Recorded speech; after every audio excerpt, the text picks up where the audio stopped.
Doctor Mohammad Liaquat Ali, আপনি ওই যে খালের প্রসঙ্গে এক জায়গায় বলছিলেন যে মানি মেশিন, খালগুলো মানি মেশিন হয়ে যাচ্ছে। সাধারণ মানুষের মধ্যে না একটা পারসেপশন আছে, এবং বিশেষ করে গত দু একদিন আপনি এটা তো স্বীকার করতেই হবে যে এইরকম সংকটে পড়লেই রিপোর্টগুলো সামনে আসে। কেউ কেউ বলছেন গত এক দশকে প্রায় ৩,০০০ কোটি টাকা খরচ হয়েছে মানে জলাবদ্ধতা সহ অন্যান্য সংকট নিরসনে। আপনার কি মনে হয় যে আসলে সংকট জিইয়ে রাখলে মোটামুটি এটাও এক ধরনের মানি মেশিন? সে চমৎকার একটা প্রশ্ন করেছেন। আসলে বিষয়টা হলো সরকারি ডিপার্টমেন্টগুলোর একটা পরিকল্পনা থাকে বার্ষিক, যে এই বছর আমি কি কাজ করব। তো সেইভাবে যদি আপনি হিসাব করেন, আমি এক্সাক্ট ফিগারটা জানি না এখন, যে মানে ঢাকা ওয়াসা বিগত 5 বছরে কি কাজ করেছে, সিটি কর্পোরেশন বিগত 5 বছরে বা দায়িত্ব পাওয়ার পরে। কারণ এটা কিন্তু মজার ব্যাপার, এই দায়িত্বটা প্রথমে ওয়াসার আগে সিটি কর্পোরেশনের কাছেই ছিল। সিটি কর্পোরেশন ওয়াসাকে দিয়েছে, ওয়াসা এখন আবার সিটি কর্পোরেশনের কাছে দিয়েছে। প্রত্যাশা ছিল এই যে ওখানে মেয়ররা elected, they have more power to convince people and also to convince government to take action. কিন্তু সুফলটা আমরা এখনো দেখতে পাচ্ছি না।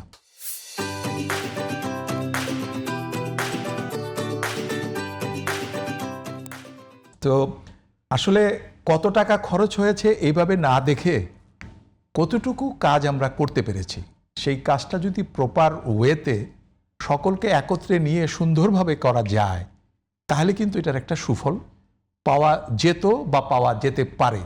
তবে এটা মনে রাখবেন, এই ঢাকা শহর যেভাবে আনপ্ল্যান্ড গড়ে উঠতেছে, যে কোনো ইন্টারভেনশন, আপনি নতুন একটা বিল্ডিং বানান, নতুন একটা রাস্তা করেন, কিংবা নতুন একটা মেট্রো রেলের মতো নতুন একটা কনস্ট্রাকশন করেন, এটা কিন্তু আপনার রান অফকে, নর্মাল ন্যাচারাল রান অফকে ডিস্টার্ব করে।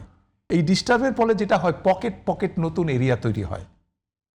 একটা সময় ছিল শান্তিনগর পানিতে ডুববেই, কিন্তু শান্তিনগরকে যখন কমলাপুর পাম্পিং স্টেশনের সাথে কানেকশন করে দেওয়া হলো, তখন কিন্তু কিছুদিন আর শান্তিনগর ডুবে নাই। খেয়াল করে দেখেন আপনাদের মনে থাকলে। তার মানে কি, এখন আবার ডুবতেছে। তার মানে যে পানিটা আগে সুন্দরভাবে যেতে পারতো, সেই জায়গার যাওয়াটা এখন বাধাগ্রস্ত হচ্ছে। সেই জন্য শুরুতেই আমি বলছিলাম যে আমার যা কিছু আছে, যেই নেটওয়ার্কগুলো আছে, যেমন স্টর্ম সুয়ের, তারপরে হচ্ছে আপনার খাল, ponding area, pumping station, sluice gate, তারপরে বক্স কালভার্ট। এই যে রাসেল স্কোয়ার থেকে হাতির ঝিল পর্যন্ত এই পুরোটা কিন্তু একটা খাল, এটার মাঝখানে একটা বক্স কালভার্ট করে দেওয়া হয়েছে। তো এই বক্স কালভার্ট করলে আপনি তো যেখানে ম্যানহোল সেখানে পরিষ্কার করবেন, কিন্তু পুরা যে 1 কিলোমিটার 1.5 কিলোমিটার পরে আরেকটা ম্যানহোল, এই মাঝখানেরটা আপনি কি করবেন? এখানে মাসিভ ক্লিনিং করতে হয়। একটা হচ্ছে নর্মাল একটা ক্লিনিং, আর একটা হচ্ছে একদম ম্যাসিভ আকারে একটা ক্লিন করতে হয় বর্ষাটা আসার আগে আগে। এবং সেটা যদি করেন, তাহলে আপনি কত টাকা খরচ করলেন সেটা যেমন একটা ইম্পর্টেন্ট বিষয়, আপনি সুফল পাবেন। কারণ আমি আবারও বলছি, জলাবদ্ধতা মানে হচ্ছে জলজট, মানে পানিটা যেতে পারে, সময় লাগে। এখন আমাদের দরকার সময়টা কমায় আনা, কত দ্রুত আমরা এই পানিটা নামাইতে পারি। যত দ্রুত নামাইতে পারবো, মানুষকে তত দ্রুত লাঘব দিতে পারবো, কষ্ট থেকে মুক্তি দিতে পারবো। এই যে ফোরকাস্টিংয়ের কথা বললেন, এখানেও একটু আমার অনেক সময় ফোরকাস্টিং আমাদের মতো যারা নাকি এই জলাবদ্ধতা নিয়ে কাজ করে তাদেরকে অনেক হেল্প করে। যেমন পানি উন্নয়ন বোর্ড কিন্তু ফোরকাস্ট করে river water level and discharge. তারা কিন্তু বৃষ্টিপাত ফোরকাস্ট করে না। সো তাদের ফোরকাস্ট কিন্তু অনেক অ্যাকুরেট, 90%-এর উপরে তাদের অ্যাকুরেসি লেভেল, ডিটারমিনিস্টিক ফোরকাস্টই তারা করে। সো আপনার স্লুইস গেটটা কখন বন্ধ করতে হবে, আপনি কিন্তু ওই ইনফরমেশনটা পেয়ে যাচ্ছেন, যে কারণ আপনার পানির লেভেল বাড়লে পানি যাওয়ার চেয়ে পানি ভিতরে ঢুকবে। আপনি বন্ধ করে দিলে এটা একটা বেনিফিট আপনার জন্য। আবার প্রত্যেকটা পাম্প স্টেশনের সাথে একটা করে গেট আছে, সেটা খোলা রেখা পাম্প করলে পানি ঢুকবে, এটা বন্ধ করে পাম্প করতে হবে। সো ওই মেসেজগুলো আমাদেরকে হেল্প করে। রইল বাকি বিএমডির অনেক ক্যাপাসিটি এখন ইমপ্রুভ করেছে।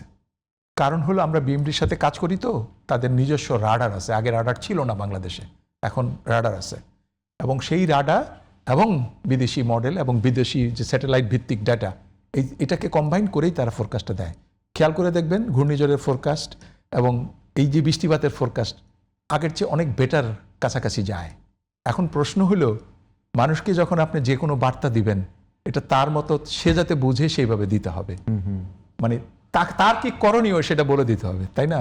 তো সেভাবে আমরা অনেক কাজ করতেছি আমাদের ব্র্যাক থেকে কৃষকদের জন্য।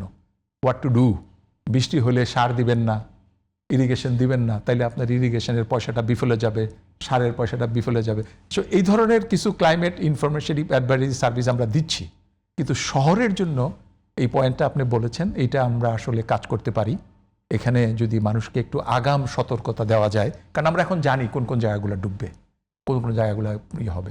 তো সবচেয়ে বড় কথা, বর্ষা আসার আগে হ্যাঁ এগুলাকে টোটালি ক্লিন করতে হবে, যা ফ্যাসিলিটি আমার আছে। তা না হলে কি নতুন করার আগে আমার এক্সিস্টিং ফ্যাসিলিটির 100% ইফিশিয়েন্ট ওয়েতে রান করার ক্ষেত্রটা তৈরি করতে হবে। আচ্ছা, এখানে আরেকটা ইন্টারেস্টিং বিষয় আছে। এই যে আমাদের বর্ষার একদম ভরা মৌসুমটা 15 জুন হচ্ছে আমাদের পহেলা আষাঢ়, হ্যাঁ, এটা আষাঢ়টা শুরু হয়, এরপর শ্রাবণ, এবং আপনি তো বললেনই জুন, জুলাই, আগস্ট, সেপ্টেম্বর, এবং অর্থ বছরটাও আমাদের এই যে মানে জুনে গিয়ে শেষ হচ্ছে। এবং অর্থ বছর শেষ হওয়ার আগে মোটামুটি কিছু কাজ নেওয়া এবং একটা এলোমেলো পরিস্থিতি থাকে, মানে কনস্ট্রাকশন যারা ওয়ার্ল্ডে তারা অনেক সময় নতুন প্রজেক্টগুলো নিয়ে যান অথবা তাড়াহুড়া করে শেষ করেন। এটা একটা কোনোভাবে কানেক্টিভিটি আছে কিনা? কারণ অর্থ বছরটা আপনাকে অনেক সময় প্রলুব্ধ করে যে এই কাজটা শুরু করতে হবে অথবা এটা শেষ করতে হবে, কারণ মানি ম্যাটার্স তো। না, এটা আসলে আমরা অনেক সাফার করেছি। যেমন সিটি কর্পোরেশনের একটা নিজস্ব নীতি আছে যে বর্ষার সিজনে আমার রাস্তা আপনি কাটতে পারবেন না, ঠিক আছে? সো এটা কিন্তু একদিকে ভালো, কারণ রাস্তা যদি, কারণ অযথা খোরাখুরি ঢাকা শহরে এটি প্রচুর একটা হ্যাবক তৈরি করে জনসাধারণের জন্য, কমিউনিকেশনের জন্য, মানুষের চলাফেরার জন্য, ধুলাবালির জন্য, তাই না? আমরা তো most polluted city in the world.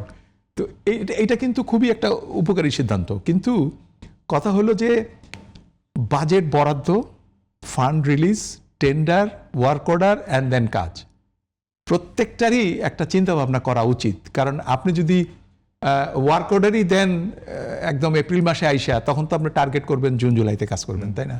কিন্তু আপনি যদি প্রপার ওয়েতে অক্টোবর নভেম্বরের ভিতরে সমস্ত টেন্ডার প্রক্রিয়া শেষ করে ওয়ার্ক অর্ডার দিতে পারেন, তাহলে নভেম্বর, ডিসেম্বর, জানুয়ারি, ফেব্রুয়ারি, মার্চ, এপ্রিল পর্যন্ত চমৎকারভাবে কাজ করা যায়।